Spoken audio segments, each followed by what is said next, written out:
प्यारे बच्चों, Nehru intermediate college मनसा छापर कुशीनगर के छात्रों का वर्चुअल क्लास में स्वागत और अभिनंदन है। जैसा कि पिछले क्लास में आप लोगों ने जनसंख्या के बारे में, डेमोग्राफी के बारे में आप लोग अध्ययन किए, जिसमें उसका अर्थ, परिभाषा, समाजशास्त्रियों और अर्थशास्त्रियों की परिभाषाओं का अध्ययन किए। अब इस पाठ में आप लोग जनसंख्या के सिद्धांत पढ़ेंगे। जैसा कि आप लोगों को मालूम ही है कि कोई भी सिद्धांत दिया जाता है तो सिद्धांत का उस वर्तमान परिस्थितियों में वो नियम किस तरह से फॉलो हो रहे हैं, किस तरह से होने चाहिए, इसी के आधार पे दिया जाता है। जनसंख्या की समस्या को हल करने के लिए बहुत सारे अर्थशास्त्रियों, समाजशास्त्रियों ने बहुत सारे सिद्धांत दिए कि किस देश की कितनी जनसंख्या होनी चाहिए, किस देश की मृत्यु दर या जन्म दर क्या होनी चाहिए। और अर्थशास्त्रियों, समाजशास्त्रियों ने यह भी बतलाने का प्रयास किया कि किस तरह से जनसंख्या सामाजिक, आर्थिक और सांस्कृतिक दशा को प्रभावित करती है, या यूं ही कहा जा सकता है कि किस तरह से सामाजिक, आर्थिक और सांस्कृतिक परिवेश जनसंख्या को आधारित करता है। तो जनसंख्या के सिद्धांत अनेक समाजशास्त्रियों ने, अर्थशास्त्रियों ने महत्वपूर्ण सुझाव दिए हैं। उसमें सबसे जो महत्वपूर्ण समाजशास्त्री या शास्त्री हैं वो माल्थस जी हैं, कार्ल मार्क्स हैं और नोटेस्टीन हैं। तो इसमें सबसे जो पहला समाजशास्त्री या अर्थशास्त्री जो हैं थॉमस रॉबर्ट माल्थस हैं, जिन्होंने जनसंख्या के सिद्धांत को बतलाया, जो कि माल्थस जी को जनसंख्या का या डेमोग्राफी का पिता भी कहा जाता है। अंग्रेज अर्थशास्त्री थॉमस रॉबर्ट माल्थस ने सन 1788 में एक निबंध लिखे। उस निबंध का नाम था एन एसे ऑन पॉपुलेशन। उसमें उन्होंने जनसंख्या के बारे में अपने विचार दिए। उन्होंने कहा कि प्रत्येक समाज में जनसंख्या की बढ़ने की दर मनुष्य के भरण पोषण के साधनों की तुलना में अधिक होती है। यही दशा विभिन्न समाजों में तरह तरह के संकट पैदा करने और गरीबी इसका मुख्य कारण है। उन्होंने ये कहा, माल्थस जी ने ये कहा कि प्रत्येक समाज में जो जनसंख्या बढ़ने की दर है और भरण पोषण का साधन है, उन दोनों में अंतर हो जाता है, जिसके कारण जनसंख्या बढ़ने लगती है और गरीबी, भूखमरी की समस्या आने लगती है। माल्थस जी को इस सिद्धांत को 4 मुख्य आधार बताए, जिसमें यह कहा जनसंख्या का आजीविका के साधनों से प्रत्यक्ष संबंध है। जनसंख्या का आजीविका के साधनों से प्रत्यक्ष संबंध है, पहला पॉइंट। दूसरा पॉइंट यह है कि मनुष्य में संतान को जन्म देने की बहुत अधिक क्षमता होती है। और तीसरा पॉइंट है, विभिन्न समाजों में भरण पोषण के साधनों की तुलना में जनसंख्या वृद्धि दर बहुत अधिक होती है। विभिन्न समाजों में भरण पोषण की तुलना में जनसंख्या वृद्धि बहुत अधिक होती है। और चौथा पॉइंट है कि जनसंख्या वृद्धि को मानवीय प्रयत्नों से रोका जा सकता है।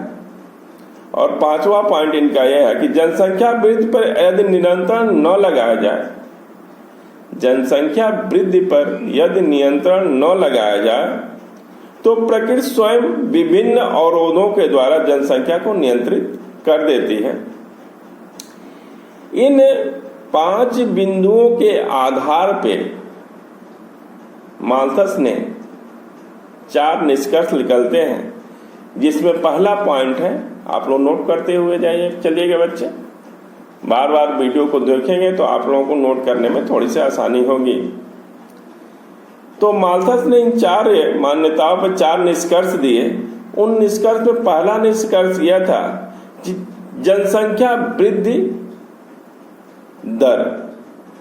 माल्थस के अनुसार मनुष्य में संतान को जन्म देने की असीमित क्षमता होती है, जिसके फलस्वरूप जनसंख्या का जो वृद्धि है वो ज्यामितीय दर से होता है। जनसंख्या की जो वृद्धि है वो ज्यामितीय दर से होता है। जैसे 2 किसी साल 2 है तो अगले साल 4 हो जाएगा, उसके अगले साल 8 हो जाएगा, उसके अगले साल 16 हो जाएगा, उसके अगले साल 32 हो जाएगा, उसके अगले साल 64 हो जाएगा।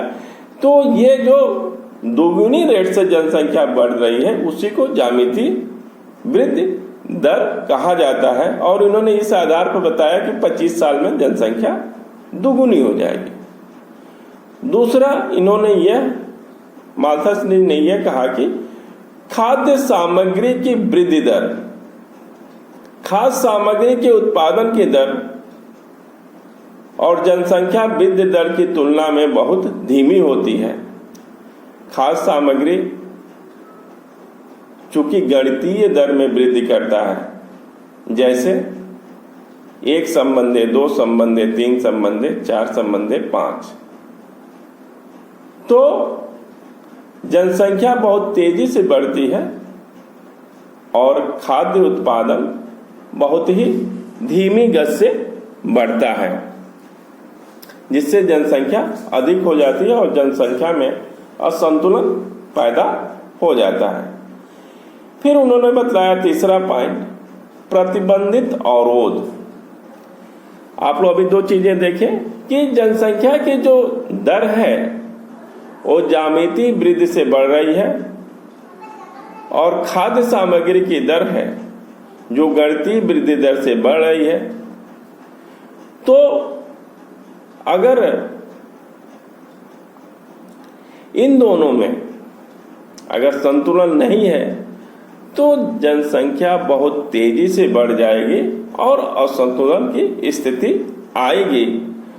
तो माल्थस जी ने यह समझाने का प्रयास किया कि प्रतिबंधित अवरोध 2 तरह से अपनाया जा सकता है, एक नैतिक संयम, दूसरा गर्भ निरोधक साधनों का उपयोग।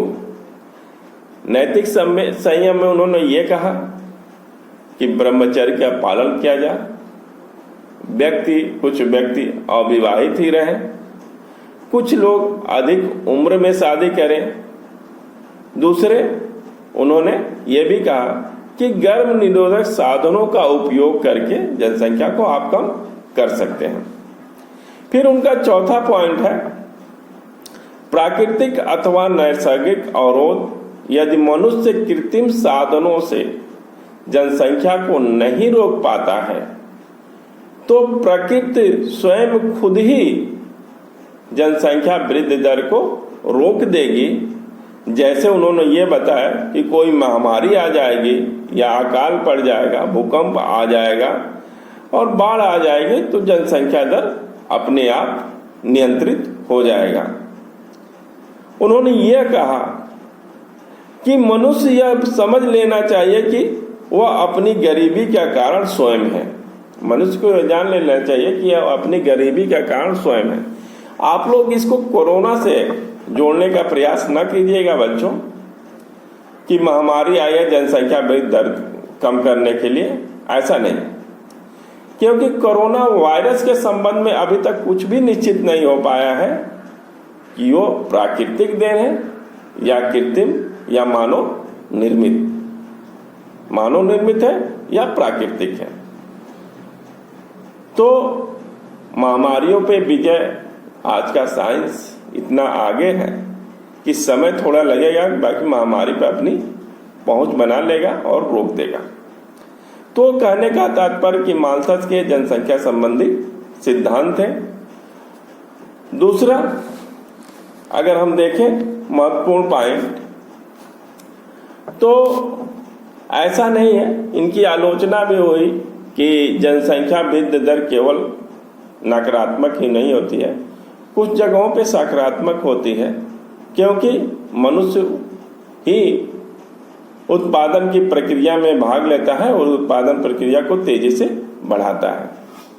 फिर उसके बाद से श्रम शक्ति भी मनुष्य ही होता है, तो उसका महत्वपूर्ण स्थान है। दूसरा, मार्क्स का सिद्धांत, क्योंकि मार्क्स ने हर एक चीजों को अर्थ के आधार पर डिफाइन किया है और उन्होंने जनसंख्या को भी आर्थिक आधार पे ही डिफाइन करने का प्रयास किया है। उन्होंने यह बताया, उनका मानना यह है, मार्क्स का मानना यह है कि जनसंख्या जो बढ़ती है घटती है, इसका सार्वभौमिक नियम कुछ नहीं है। इसको हम अर्थ के आधार पे बता सकते हैं कि विश्व के विभिन्न देशों में जो जनसंख्या बढ़ रही है या घट रही है, वो पूंजीपतियों के कारण है। उनका मानना यह था कि पूंजीवादी व्यवस्था कभी भी जनसंख्या को कम नहीं करना चाहती है। वो यह चाहती है कि जनसंख्या अगर बढ़ती रहेगी तो जो अधिक जनसंख्या है वो कम मजदूरी के आधार पे श्रमिक का काम करेगी और उत्पादन अधिक होगा और सरप्लस अधिक से अधिक पूंजीपतियों को प्राप्त होगा। इस अधिक जनसंख्या को उन्होंने सापेक्षिक अतिरिक्त जनसंख्या कहा है। जनसंख्या वृद्धि की समस्या के समाधान के लिए मार्क्स ने किसी प्रकार के नैतिक संयम और कृत्रिम उपयोग की बात नहीं की है। उन्होंने यह जरूर कहा है कि जब समाजवादी व्यवस्था आएगी और समाजवादी व्यवस्था में उत्पादन के साधनों पे सभी लोगों का अधिकार हो जाएगा या समान वितरण हो जाएगा, तो सबकी जो सामाजिक और आर्थिक स्थिति है वो ऊंची हो जाएगी और उनके रहन सहन का स्तर भी ऊंचा हो जाएगा, तो अपने आप ही जनसंख्या घटने लगेगी और नियंत्रित हो जाएगी। आज ये क्योंकि मार्क्स बहुत बड़े समाजशास्त्री हैं, उन्होंने सारी चीजों को अर्थ के आधार पे ही डिफाइन करने का प्रयास किया है। कुछ संदर्भों में तो सही है, बाकी कुछ जगहों पे पूरी तरह से सही नहीं है। और आज के हम संबंध में यह देखें कि सबसे जो और एक जो जनसंख्या का सिद्धांत है, अनुकूलतम या आदर्श जनसंख्या का सिद्धांत, उसमें Karl Sanders, Edward Best, professor Edward Cannan, Dalton और प्रोफेसर रॉबिन्सन आदि प्रमुख हैं। तो इन्होंने इन सारे सिद्धांत, ये जो सिद्धांत दिए हैं समाजशास्त्री, उन लोगों का ये मानना है कि यह सिद्धांत यह मानता है कि देश की अनुकूलतम जनसंख्या वह आदर्श जनसंख्या होती है जिसके परिणाम स्वरूप देश का प्रति व्यक्ति आय अधिकतम होता है। इन्होंने अनुकूलतम जनसंख्या का सिद्धांत दिया जिसमें यह बताने का प्रयत्न किया कि एक ऐसी जनसंख्या होती है जो देश के उत्पादन में महत्वपूर्ण रोल अदा करती है और प्रति व्यक्ति आय मैक्सिमम होती है। बाकी वो जो चौथा सिद्धांत है वो बहुत ही महत्वपूर्ण है और आज की परिस्थितियों में पूरी तरह से साम्यता बनाए हुए है। वह जननांकी संक्रमण का सिद्धांत। जननांकी संक्रमण का सिद्धांत जो आज के जनसंख्या संबंधी सिद्धांतों को पूरी तरह से एक तरह से व्याख्यायित करता है। संक्रमण का यहाँ तात्पर्य यह है कि एक ऐसी दशा है जो बदल रही है या जो स्थिर नहीं है। संक्रमण मतलब जो बदल रही है या जो स्थिर नहीं है। फिर भी जैसे जन्म दर, मृत्यु दर, प्रजनन की दर ये बार बार बदलती रहती है। उन्होंने यह भी बताने का प्रयास किया कि जनसंख्या में होने वाली वृद्धि किसी समाज में सामाजिक, आर्थिक और सांस्कृतिक विकास के आधार पर समझा जा सकता है। नोटेस्टीन ने यह बताने का प्रयत्न किया, जननांकी संक्रमण के सिद्धांत नोटेस्टीन ने दिया है। उन्होंने यह सिद्धांत बताने का प्रयत्न किया कि किसी भी समाज या किसी भी देश की जनसंख्या वहां की सामाजिक, आर्थिक और सांस्कृतिक स्थिति को अनुसार बदलती है। इसके बताने के पीछे इनका यह वक्तव्य था कि 20वीं शताब्दी में उन्होंने यूरोप का अध्ययन किया या वहां पे सर्वेक्षण चला, तो उस अध्ययन में यह पाया गया कि यूरोप का जो सामाजिक, आर्थिक जो स्थिति थी वो समृद्ध थी और लोगों का रहन सहन ऊंचा था, स्वास्थ्य की सुविधाएं थी और जन्म दर और मृत्यु दर में जन्म दर भी धीरे धीरे घट गई थी और मृत्यु दर भी धीरे धीरे घट गई थी और जनसंख्या लगभग स्थिर दशा में पाए जाने लगी थी। तो इसी आधार पर उन्होंने जनसंख्या संक्रमण सिद्धांत के अनुसार जनसंख्या वृद्धि दर के 3 बुनियादी चरणों की व्याख्या उन्होंने की है। पहला चरण में उन्होंने यह बताने का प्रयास किया कि जब किसी भी समाज की अर्थव्यवस्था और सामाजिक संरचना बहुत पिछड़ी होती है तो जन्म दर और मृत्यु दर दोनों अधिक होती है। जन्म दर और मृत्यु दर जब किसी भी समाज या किसी भी देश की सामाजिक दशा, सामाजिक व्यवस्था पिछड़ी हुई होती है तो वहां जन्म दर और मृत्यु दर दोनों अधिक होती है। स्वास्थ्य का स्तर नीचे होता है, संतुलित भोजन नहीं मिलता है, निरक्षरता रहती है, कम आयु में विवाह हो जाते हैं, मनोरंजन के साधनों की कमी रहती है, जिसके कारण जन्म दर भी अधिक होती है, मृत्यु दर भी अधिक होती है। तो दोनों ही दशाओं में जनसंख्या बढ़ती नहीं है, लगभग स्थिर रहती है या थोड़ी मोड़ी ही बढ़ती है, क्योंकि जन्म दर भी ज्यादा है और मृत्यु दर भी ज्यादा है। तो पहले चरण में उन्होंने नोटेस्टीन जी ने बताने का यह प्रयास किया कि इस चरण में जब सामाजिक व्यवस्था पिछड़ी होती है या सामाजिक आर्थिक स्थिति उस देश की जगह नीची रहती है तो जन्म दर और मृत्यु दर दोनों अधिक होती है और जनसंख्या बहुत बढ़ती नहीं है। फिर उन्होंने दूसरे चरण की बात यह है, दूसरे चरण में वह यह बताने के प्रयास किए हैं कि जब किसी देश की या जो पहला चरण था उसका अगर आप उदाहरण देखेंगे तो जब देश भारत का ही जब आप पुरातन में देखेंगे और पीछे जाएंगे तो यहाँ पे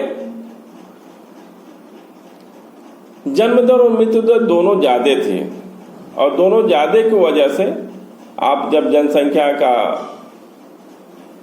जनगणना होने लगी तो उसमें देखेंगे 1951 से लेके और 56-57 तक जन्म दर और मृत्यु दर दोनों अधिक रहती है और जनसंख्या बहुत तेजी से नहीं बढ़ती है। कोई न कोई बीच में अकाल आता है और मृत्यु दर ज़्यादा हो जाती है और लगभग बैलेंस रहती है।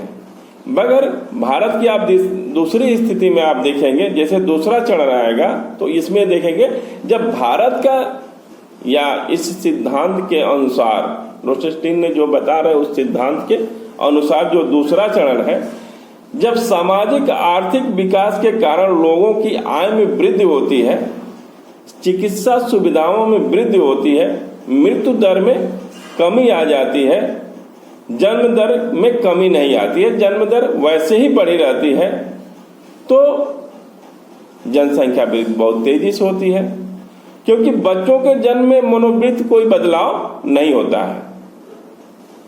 तो जब मनोवृत्ति में कोई बदलाव नहीं हो रहा है, जन्म दर तेजी से बना ही रहेगा, तो फिर जनसंख्या तेजी से बढ़ेगी और जन्म दर ऊंची लेकिन मृत्यु दर कम होने के कारण समाज में बहुत तेजी से जनसंख्या बढ़ने लगती है और जो जनसंख्या विस्फोट कहा जाता है और बहुत तेजी से जनसंख्या बढ़ती है। इसमें भारतीय समाज की इस अवस्था में है, क्योंकि हमारे यहाँ सामाजिक आर्थिक दशाएं बढ़ी हैं, जिसकी वजह से मृत्यु दर में कमी आई है और जन्म दर पहले की अपेक्षा कुछ कम हुआ है, जरूर कुछ कमी आई है, क्योंकि अभी हम लोग विकासशील देश की अवस्था में है, फिर भी यहाँ पे जनसंख्या आज ज़्यादा है। तीसरे चरण की उन्होंने बात की है कि जब किसी, जो तीसरा चरण है, जब किसी समाज की आर्थिक और सामाजिक विकास ऊंचे स्तर पर पहुंच जाता है, जब किसी समाज का आर्थिक और सामाजिक विकास ऊंचे स्तर पर पहुंच जाता है तो अधिक आयु में विवाह होता है, संतान को जन्म देने की कम समय रहता है, छोटे परिवारों को सभी लोग पसंद करने लगते हैं, यहाँ तक कि आप देखें कि सभी अधिक बच्चे, स्त्रियां अधिक बच्चे के पालन पोषण में अपना इंटरेस्ट नहीं दिखलाती हैं, पारिवारिक बंधन कमजोर पड़ने लगते हैं, मृत्यु दर कम होने के साथ ही साथ जन्म दर भी कम हो जाती है और जनसंख्या वृद्धि अपने आप रुक जाती है